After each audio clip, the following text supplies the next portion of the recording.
Good afternoon, PSQ Nation. Happy Friday. Today is the last day of the week and we will end it with a super productive learning activity.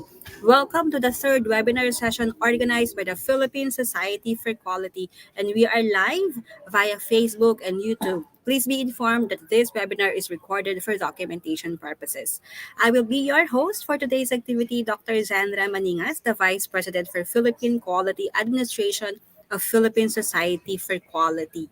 How are you, PSQ Nation? Hope everything is doing well with you and with your family members. And are you feeling super on today's session? Please type in the comment box the word super if you are looking forward to learning about the interplay of research and quality assurance. This afternoon, our resource speaker will shed light on this matter. Our speaker brings with him 23 years of teaching, academic, and research experience. Currently, he is a professor and senior director for engineering for FEU Institute of Technology. He finished his bachelor's in electronics and communications engineering and electrical engineering at Mapua University. He also finished his Master of Engineering at the La Salle University and Doctor of Technology at Technological University of the Philippines. Our speaker is a holder of 4 PRC licenses.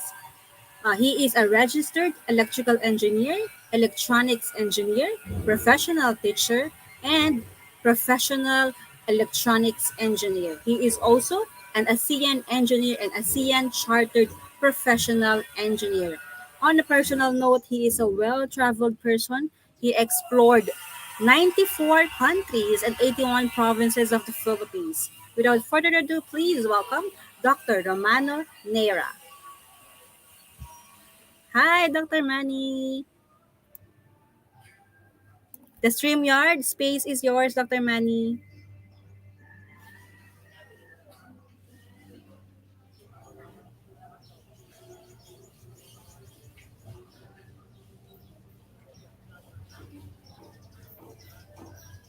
Hi, Dr. Manny, go ahead.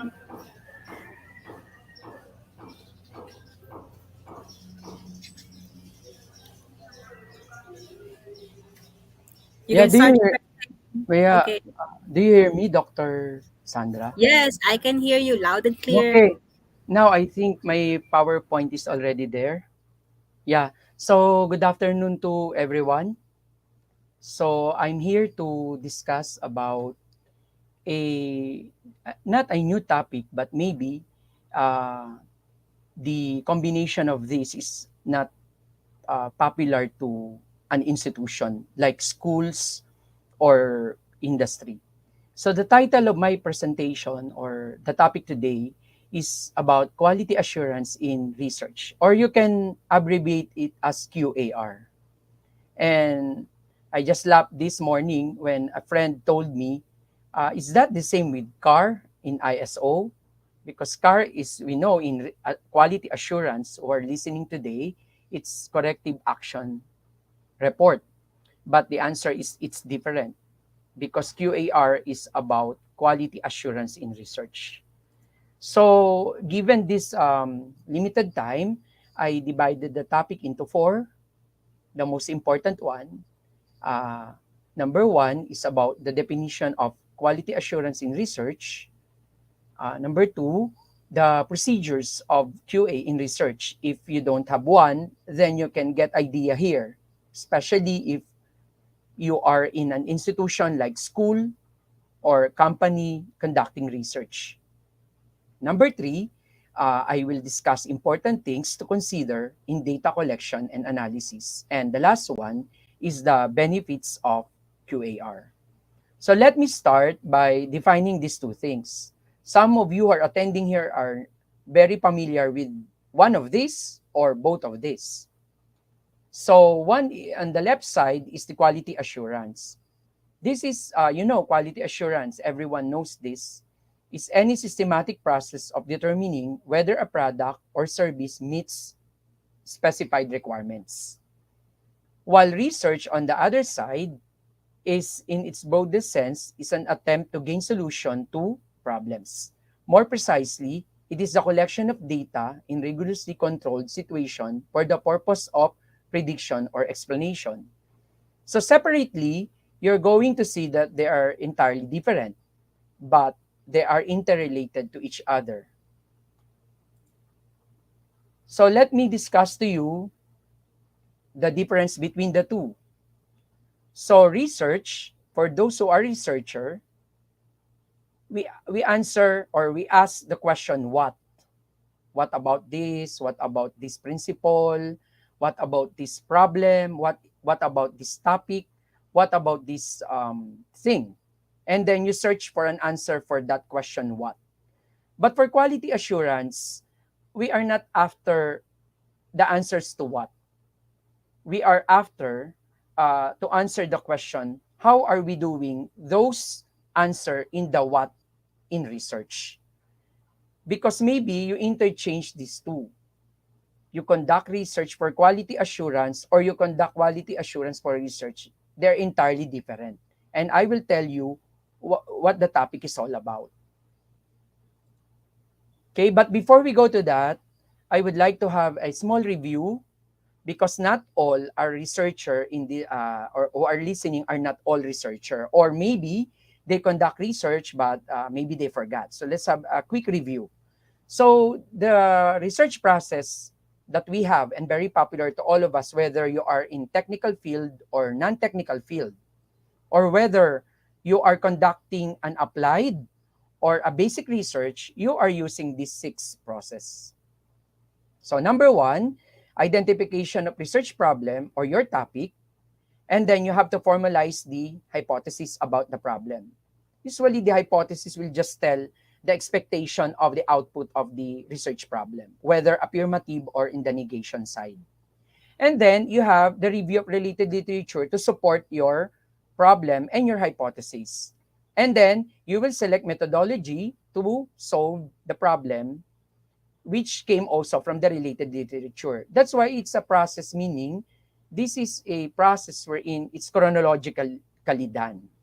Hindi pwedeng we can start with number 4 and then you go back with number 1. It's not like that. And number 5, after you conduct the methodology, you will have your results and discussion. And finally, you're going to formulate conclusion and recommendation. So this is a very popular process to you. Now, what about quality assurance? Also a small review. You know, I know some of you are quality assurance manager here. We know that quality assurance is a cycle, and we always start with the issue, and then we generate corrective action, we verify corrective action, we implement the corrective action, and we monitor the action that was done. And if it is not enough, then it will go to a cyclical process. Okay, now, so we're able to define the two, the research and the QA. And we were able to differentiate the two as well. Now, the question is, if we're going to combine the two, what will be the result? So this is the further difference, and I would like to clarify this. There are two that we can generate from these two terms, and I will only focus on number two. So the first one is quality assurance raises question that might be answered by further research. This is not the seminar today. I know you are conducting quality assurance and you have a lot of questions arising from the process itself. And what you do, you conduct further research to solve questions that arises from the quality assurance. This is not the seminar today. On the other side, I will conduct research, and that research that generates the knowledge may be checked or tested in quality assurance. This is the topic that I'm discussing today. Because it is not enough that you are conducting research in your institution without applying or implementing quality assurance on the conduct of research. So we call this second item as QAR, quality assurance in research. Maybe the word quality assurance or research is not new to you, but the QAR may be new to you. I told you a while ago, I have a friend asking if it is the same with CAR. The answer is no. So let me define you now what is QAR. So this is a very short definition. And later I will ask you some question that maybe you will check if your institution is applying this QAR or not. Or maybe you're applying but you don't know it's QAR. So in research context, quality assurance refers to the strategies and policies for ensuring that the following are maintained at every stage of the project. So if you're going to check the every stage of the project, those are the 6 processes that I mentioned to you. So if you're applying strategy and policy, this should be defined. Okay? If you're applying in your institution strategy and policy to ensure those 6 processes, then you are applying QAR. And the ultimate goal of QAR is to improve or promote these 3. Number 1, data integrity. Number 2, quality. And number 3, reliability. So that is the reason why there are a lot of researches in institution that we just do because it's a requirement, or we just do because we need for promotion. So that's not the purpose of research, as well as the quality assurance in research. We want quality and we want a reliable research output. Furthermore, here are some definition to add with the previous one. So this comprises all the techniques, system, and resources that are deployed to give assurance about the care and control which research has been conducted. So this includes strategy for preventing error from entering the data sets. We focus on the data set, whether it is applied or applied or basic. Data set is very important. So taking precaution before data is collected, and even during and after, and establishing procedure while data is used in a study. One of the popular organization in the world that is applying QAR, and we can emulate their output in QAR. Very few in the world with define QAR.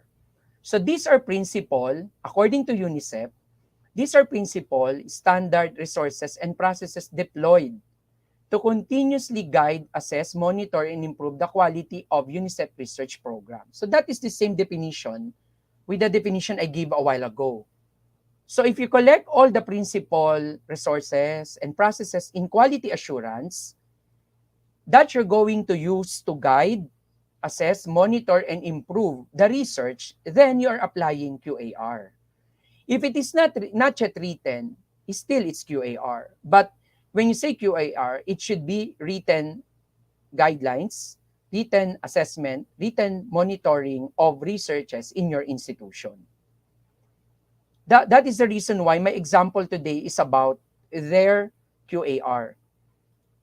Okay, so these are the part two. We're now in the part two. These are the procedures of QA in research.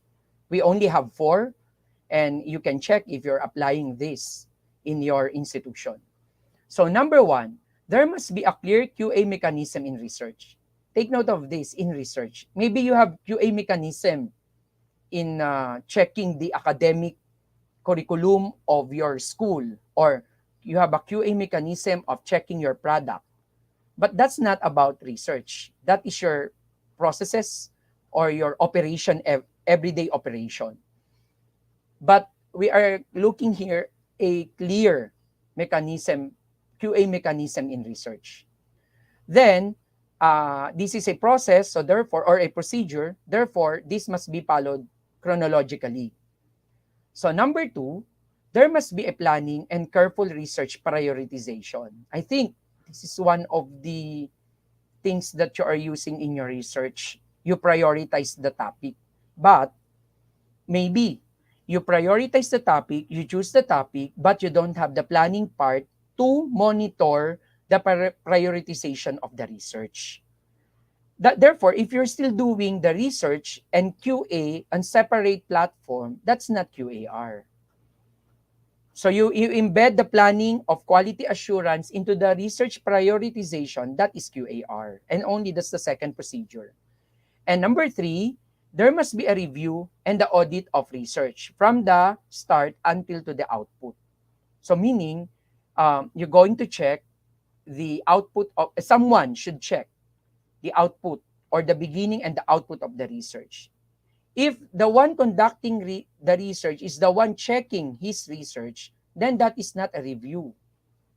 There should be someone or a process that will check the output of the research.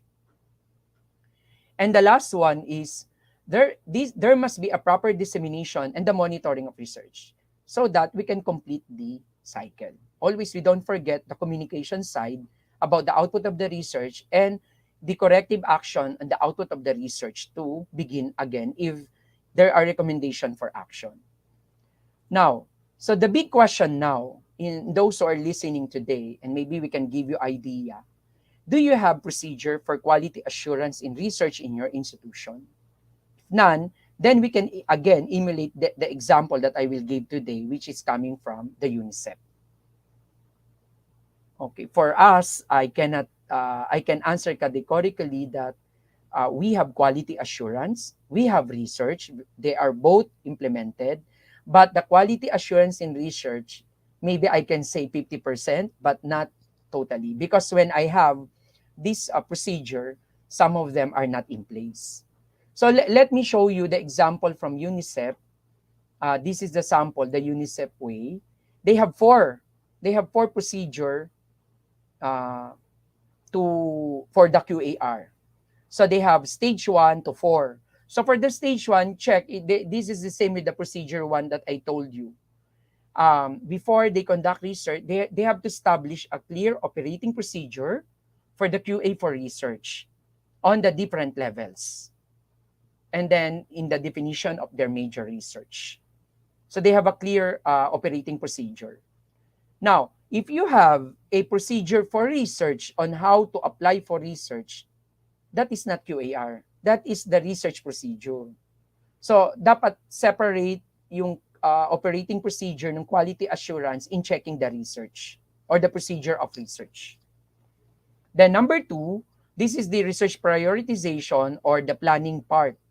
So, some of the steps here are the same with what we have in getting a research topic approved.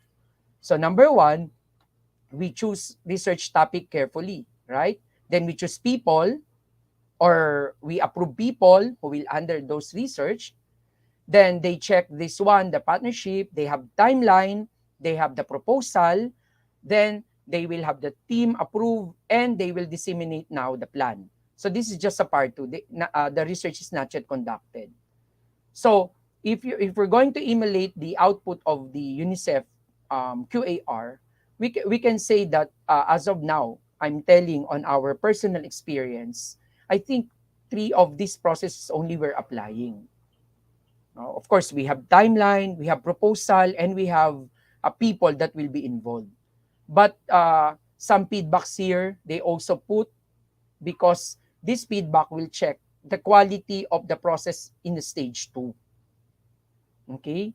And then number 3, they have the review or the audit. And I will not discuss this too much. You will see here, there are procedures about the submission of the research topic after the stage 2. So this topic presentation or the proposal that we are doing in the research is just the approval of the technical topic. But under QAR, you are not only after checking the topic and the topic if it is in your research agenda. You will also check here the quality of the process from the beginning unto the end, and even the data, the collection of the data and the system data, which is the third topic in this presentation. So maybe you will say that their system of review is complicated, but they just want to assure that every part of research is being checked and audited. Maybe these are the things that are lacking from our institution. Because sometimes when we approve research from your experience, we just let the researcher to do on its own, and then we just as administrator of the school or the company, we just check the output at the end. And then if research output is a failure one, then there will be agreement on what to do. But actually, if you embed quality assurance at the beginning of conducting of research, I think failure will be eliminated.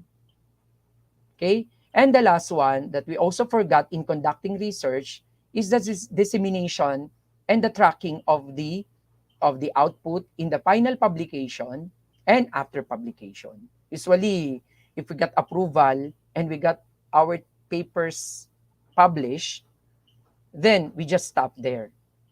But actually, we should have this procedure number 4. Okay? So if you're going to start one in your company or in your institution on how to conduct this quality assurance in research, you can just easily research about UNICEF. And I think the World Health Organization also, they have one, but I found UNICEF QAR, that's something that we can emulate or follow. Okay? So let's go now to the third topic. So the third topic is the important things to consider in data collection and analysis. Because for those who are researcher there, we know that the selection of topic or the problem statements are the most difficult one or the first thing in research. But actually, after you got the problem, the next difficult one is the data, or how you collect the data, or how you get the data. If you are applied research, most of us in engineering or medical profession, we know that the difficult side there is how to get the correct data. I don't know, from prototype or from a simulation software. But for a basic research, we always get the data from survey, right? So output of a survey or from a record previously done, and we just take those record and we write our research. That's a basic research. Now, whichever, maybe your basic or your technical or what we call applied research, then the most important part is the data collection and analysis. And usually, this is the part that quality assurance is not being applied. But actually, um, in the data collection, quality assurance is the most needed. Okay? So we have 6 thing here that we are going to discuss to consider to ensure that the quality assurance is applied in research. So number 1, we have data normalization protocol. Number 2, data format and measurement standards. Number 3, handling of samples and materials. And number 4, selection of data collection and storage tool. And number 5, documentation of procedure and method, which usually, even in our quality assurance of our day-to-day process, this is the most difficult one to achieve, much more on research. And the last one is the quality assurance in the responsibility of those involved in research. So let's discuss this one by one quickly. So number one, so for example, for those who are conducting research, you already have your title, you already have your hypothesis, and now you already define your methodology. Now we're ready for the data collection. But the first in command there is you have to normalize your data. So what is the meaning of normalizing? So it means standardizing all the features and categories of data. Meaning, you should plan ahead about the things that you're going to do upon collection of the data and generating the data and after the output of the data, which is the analysis. You should define the categories, you should define the protocol in your data collection. I think the one who is defining this in a research is the researcher. But when you embed QAR, the one that is being in the procedure or your framework or your QAR framework, aside from the researcher, there will be someone that will be checking those. Maybe you will tell me, sir, that's the research director of our school or the research head of our company. So that's a good answer. But the question is, maybe he's there as a head to check the first three process of the research. But the last three, maybe he stopped and you just go at the end and get the output. So if your company is doing this, the quality assurance along the six process of research, then you are doing the QAR. But if you're doing your researcher is just doing approving the research topic, approving the methodology, but after that he gave all the quality assurance work to the researcher itself, that is not QAR. He just do the work as a research director of your school or your company, but not as a QAR of the research that is being conducted. Okay? Number 2, we have to use consistent data formats and measurement standard. So we have to use consistent format and measurement standard. And the methods of administering this consistent format and measurement standard do not change no matter how many times or by whom it is administered. So that is the meaning of consistent or consistency. You use it every now and then, and the output or the data that you will be getting is the same throughout. Now, if your output is not jiving your problem in your research or your hypothesis, then it's okay because maybe that's the output of your research. But you have to be sure that the quality assurance is applied in checking those because maybe that's why you get the wrong data because there is no quality assurance. Then you will do the checking at the end of the conduct of research when all the resources and the time are already wasted. Okay? And the other one is whoever administer that research, the data will be the same because you use the consistent format and the measurement standard. Okay? Number 3, this is another one. The handling of sample and material. We just relay it with our researcher. For example, I'm the research director. I let the researcher to do it. But if you have a QAR in your institution, then that procedure itself will check not only will check the handling of the sample, not only the researcher, but that procedure that is in place. So this is one of the most crucial components of quality assurance in research because if you don't properly handle the sample, for example, blood test yan. So if you don't properly handle that, then the output will be mistakes. Okay, if you are in engineering, if the data output of a certain prototype you don't properly handle, then the analysis might be different. But if you have procedure in place that will be checking the proper handling, then the mistake will be, if not eliminated, will be lessened. Okay? And there are two important word here: accuracy and reliability of testing. And the proper handling of sample and material is very important. So, let me define again what's the meaning of accuracy and reliability in research. Okay, when you say accuracy of the data or in research, that is the output of your data or your research that is, um, if not so similar or 100% similar, should be exactly equal to the accepted standard. So meaning, if you have to get the output of a height of a person, kuwari ang research mo is about height of a person that is 5 meters, then that's the standard. You have to compare all the data in comparison with that 5 meters. So if you don't handle the data properly, you might not arrive on the proper conclusion of your research. While reliability on the other side is you repeat the testing, then the output will still be the same. So they're different. And to ensure these two, you have to ensure the proper handling of the sample. And to do that, in the procedure, I think this is in procedure 2 and procedure 3. Because if you're going only to rely to the researcher alone, and there are no procedure in place, then the output will be dependent on his style or procedure, and there is no standard, then there might be mistakes.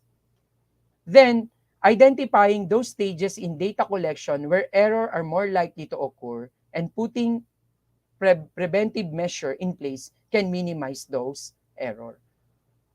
I hope we can also apply QAR in our thesis, but it's more difficult because they are students. So I'm just telling to you, we can start this with our researcher, faculty, or our employee in the industry to apply this one. But for students, it's really hard because they have difficulty in conducting the research, and then they will have another difficulty in conducting the quality assurance for research. So therefore, there should be someone to do that on their behalf. And I think that's your thesis teacher or thesis advisor. Okay? And number 4, after the handling of data, we know in research we have to do the data collection and what storage tools that we are using. So we have to select the proper method for data collection. So the researcher will do that, but the QAR will do if he select the proper collection of data. The problem in research is since nobody is checking to him, we know that. Uh, that's the reality. The checking of research is at the beginning of the title, the methodology. But once the person is doing the research, nobody is applying QA to him or her. So that person is doing his own QA to his own research. And I think that's not good. For example, he select for collecting data observation because these are the data collection method. But at the end, it is not the proper. Then he will only know that at the end in the output. Then he will repeat again. So time is wasted, effort is wasted, and of course, if there are financial involved, because if the grant is from outside and we have timeline to do like the OST, then you need to repeat again. That's why the OST is approving researches of popular company and university because they know those company and school are applying QA in their research. Because along the way, it should be corrected, not at the end. Okay? And then the other one is selecting the proper data storage tool like Google Drive, Dropbox, Microsoft OneDrive, Cloudera, etc. Because if you don't know how to use, or you don't use the proper storage tool, then it will affect in the collection of data, and then the result will affect the analysis. Okay? Let's go now to number 5.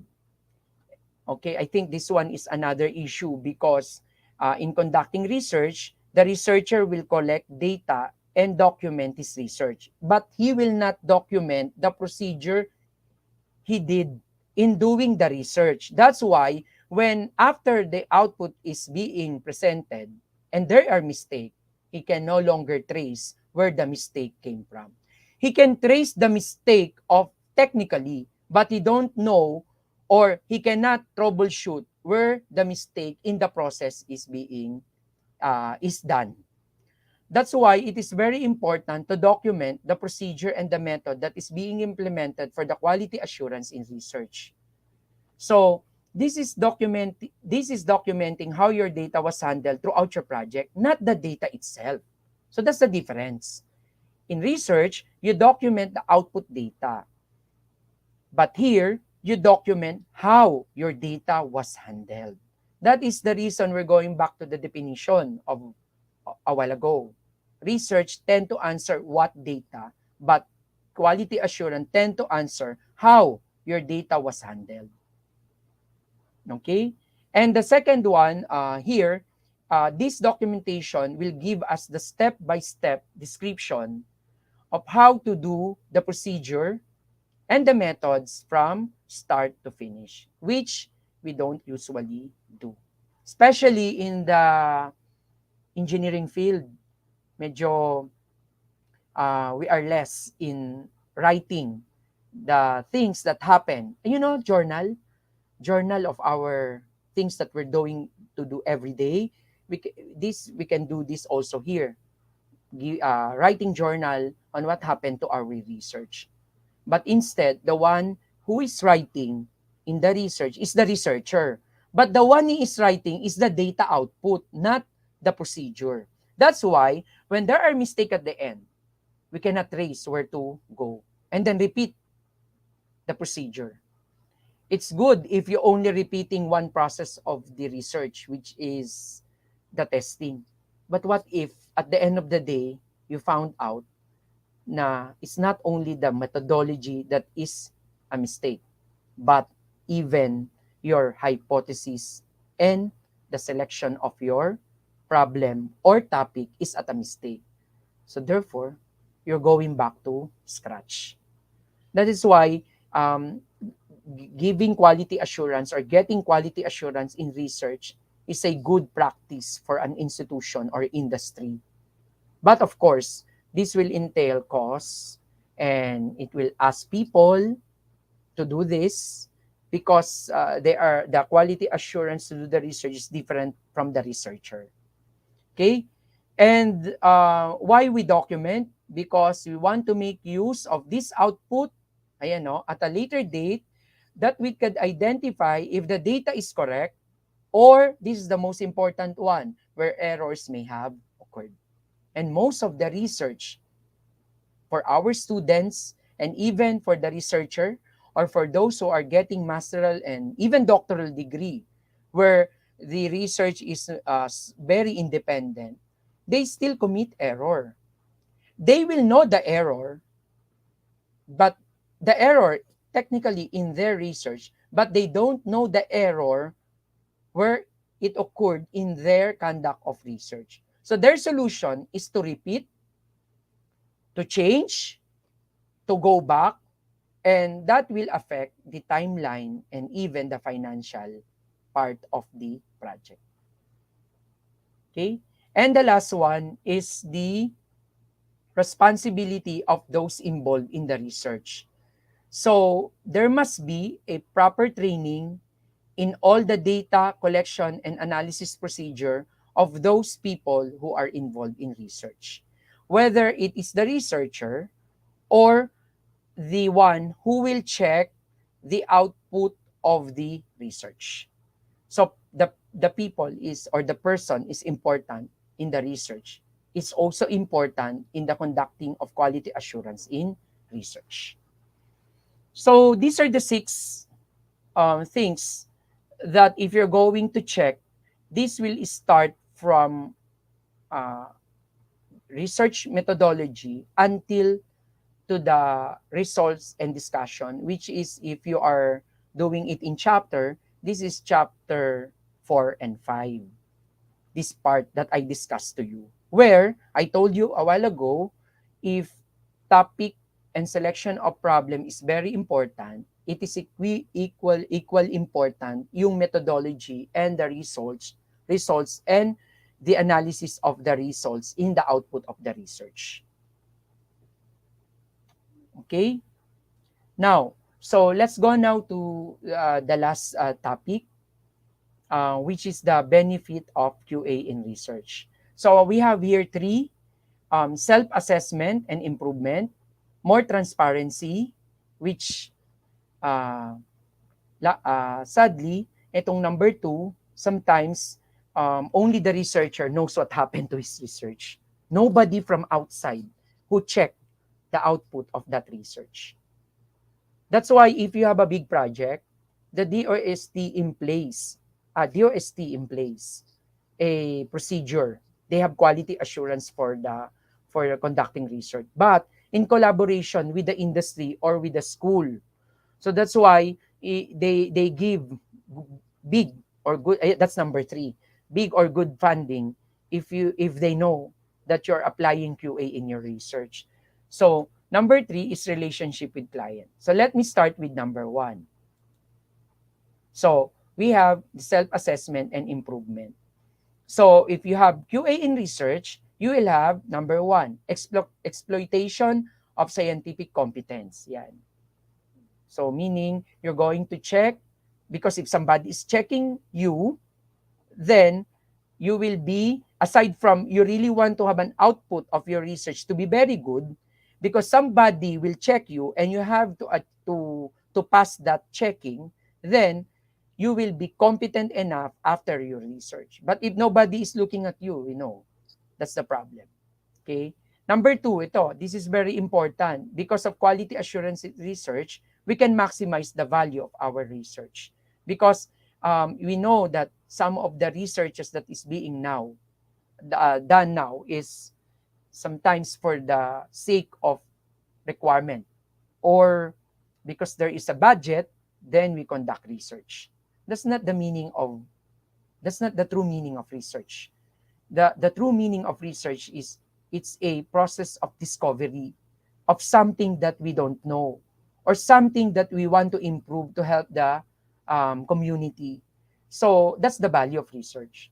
But if we just do it for the purpose of achieving a requirement, then you are not actually maximizing the value of the research. And to do that maximization, there should be quality assurance in research. And this is the last one, the improvement of credibility of staff, because the one who will check or will implement QAR in those researches or research will be trained properly. Actually, yung training naman sa quality assurance in research that I read is almost similar with the quality assurance that we're doing in the processes, except that the one who will conduct the QAR, parang most of them are actually researcher before. So parang na-promote na sila. They're elevated now to become, instead of doing the research, they will be the one checking the output of the research. So therefore, to become a QAR specialist, you should be a researcher also. Okay? Kasi, the definition also of quality assurance. How can you check quality assurance of a system if you yourself is not part of the system? Okay? So this is about the self-assessment and improvement. But the second one is about transparency. So this has something to do with ethical issues. Itong number two na benefits, sometimes we don't get the full benefits of this because we don't really check the portion of research about number credibility, about comparability, about mutual confidence. Itong number two is parang wala eh. Medyo not totally checked or even implemented by the researcher. So number one is the comparability of result. You should This should be checked by the, I don't know, the one in charge of research. He will check the output of the researcher about the results they have. The comparability of result must be readily available, and the justification of the result. But sometimes, because no one is checking, the researcher tend to, you know, ethical side, give the result without looking on their output, if that output is way comparable with what is the standard or what is acceptable. Okay, and second one is the credibility of research. If you have QAR, this is the main benefit, uh, the output research. Because if there is someone who check you, not yourself, then we can say that your research output is credible, especially if that procedure is in place and approved by by a group of people who is knowledgeable on conducting quality assurance in research. And also in this credibility of research, the ethical portion is also being checked. You know, sometimes what is legal, what is legally right is not morally correct. You know what I mean? Okay? Because the researcher will tell, anyway, it's legal, it is accepted. But the question is, even it is accepted legally, you have to ask yourself, it is ethically or morally approved or okay. Then aside from that, it will also check how you get your data, if you copy it, the plagiarism issue, everything will be in quality assurance. And this transparency will be a big help in the output of research. And the last one is the mutual confidence among all concerned party, the researcher, the one who is checking the research, which is the, if there is a quality assurance of office conducting that in your research, then the management side, the one who is approving everything, and if the budget is given by an outside party, like for example in school we have the DOSTS outside, or the PW, it stop your school to study this road, then if you conduct quality assurance, for sure there will be mutual confidence from all parties. Kasi no hiding of something because it is clearly defined in the process that is being done.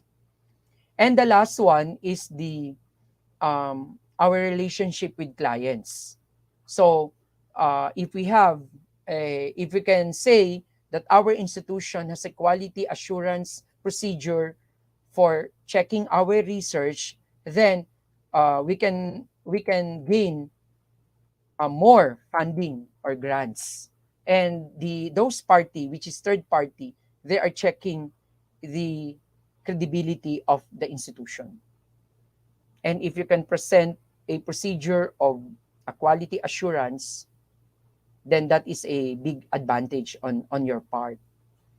And then this second one, the recognition of monetary driving force, wherein we of course we face the truth, we conduct research, aside from getting knowledge and helping the people, we need money to run the research.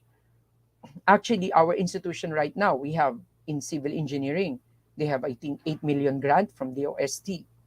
So you cannot get that funding if they think that we are not capable of producing the research. And if that is the first time, that will be a difficult one.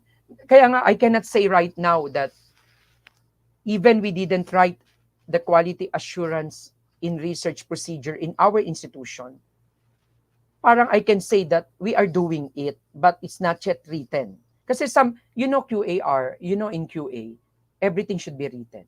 If you do this, you have to write it.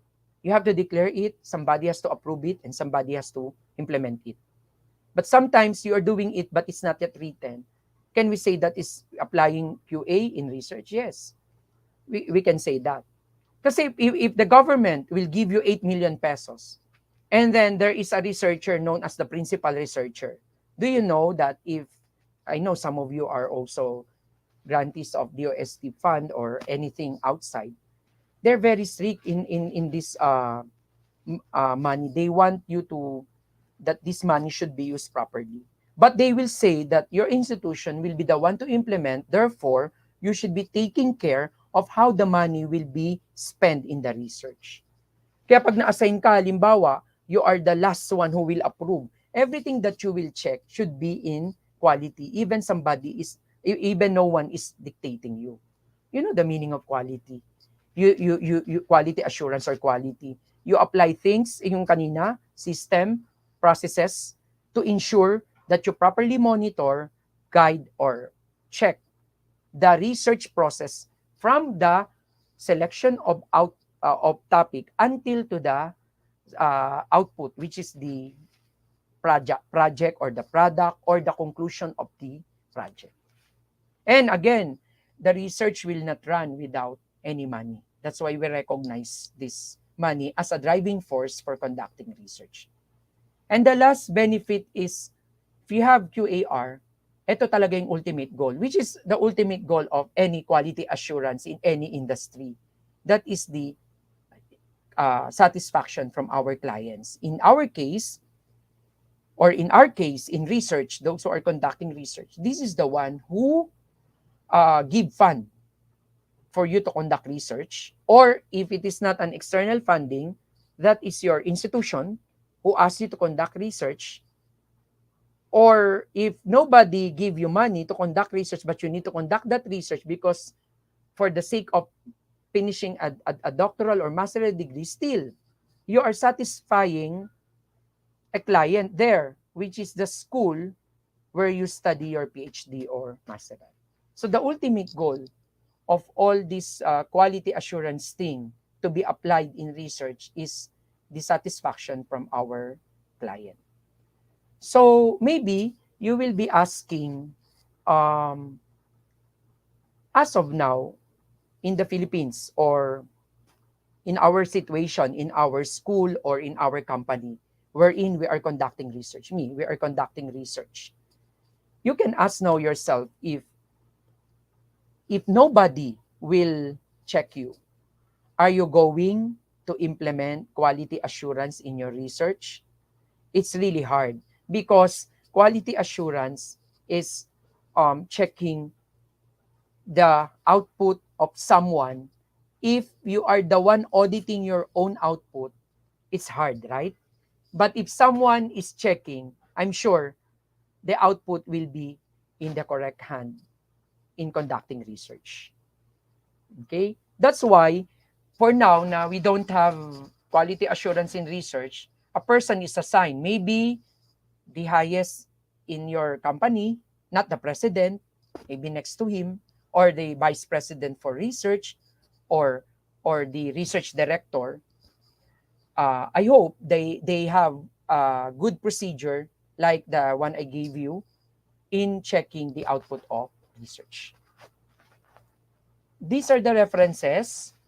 And I think I need to finish because the time is limited. And I want to check comments or question from the audience. So thank you very much for listening.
Um, can we hear?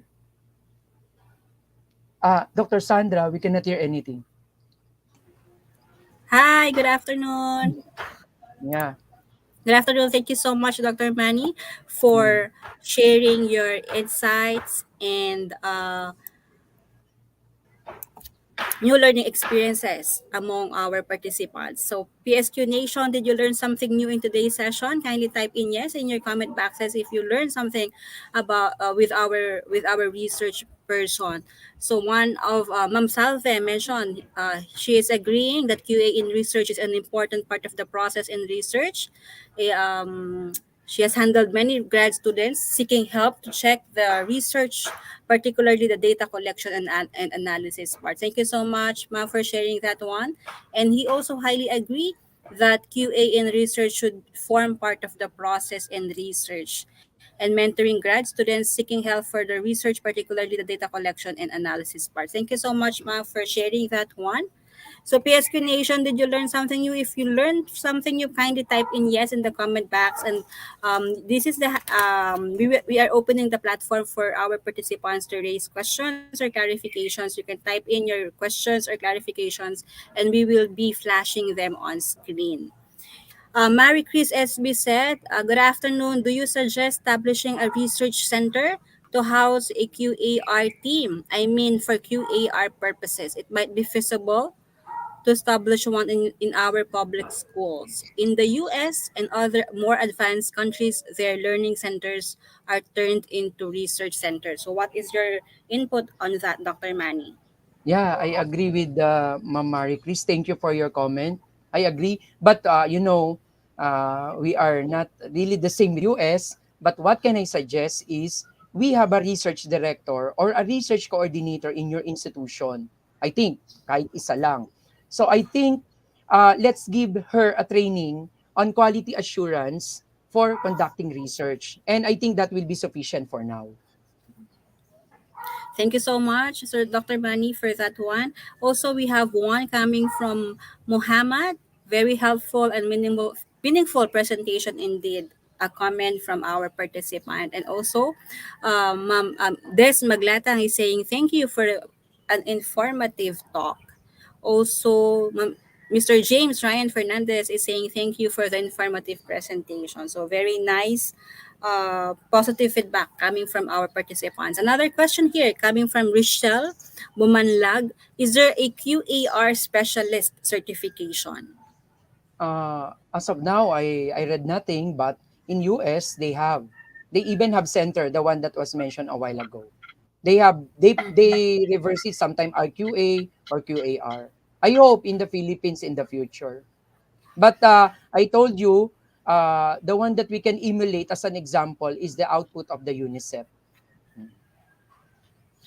Okay, thank you so much. Many are saying yes because they have learned a lot from your presentation. These learnings will be hopefully will be integrated in their respective work. Very much yes now according to them. So many yeses coming to our screen. Okay, do you have any more questions for our resource speaker?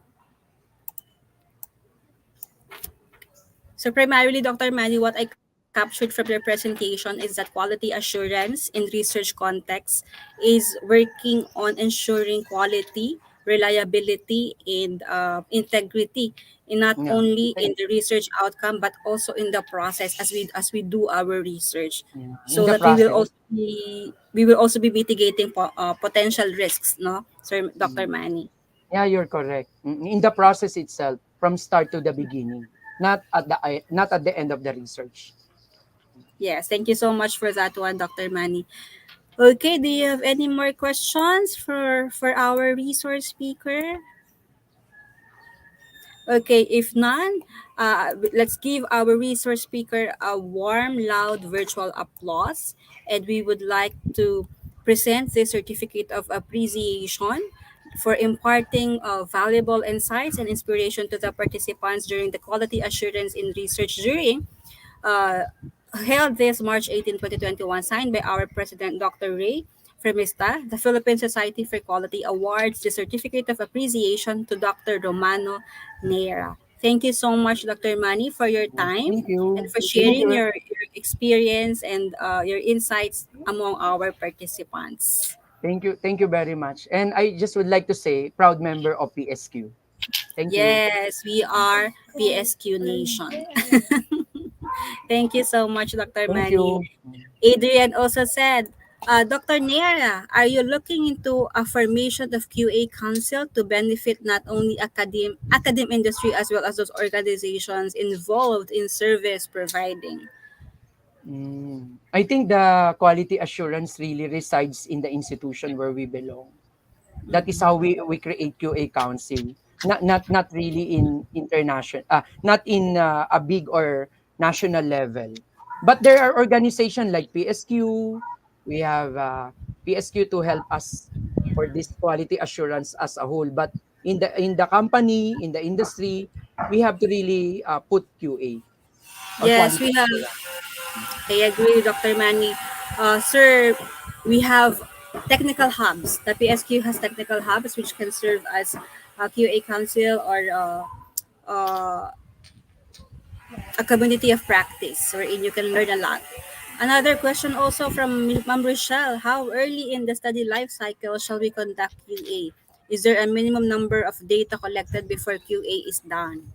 Now, from the discussion, the QA as early as in the planning stage, which is in the planning of the standard of data collection. That's the before, and then during once you're conducting the data, and even after. So as early as the planning stage. Yes, you have presented the four steps Yeah, wherein QA can be integrated in in research. the research context. Thank you so much, Dr. Manny, for answering those questions raised by our participants.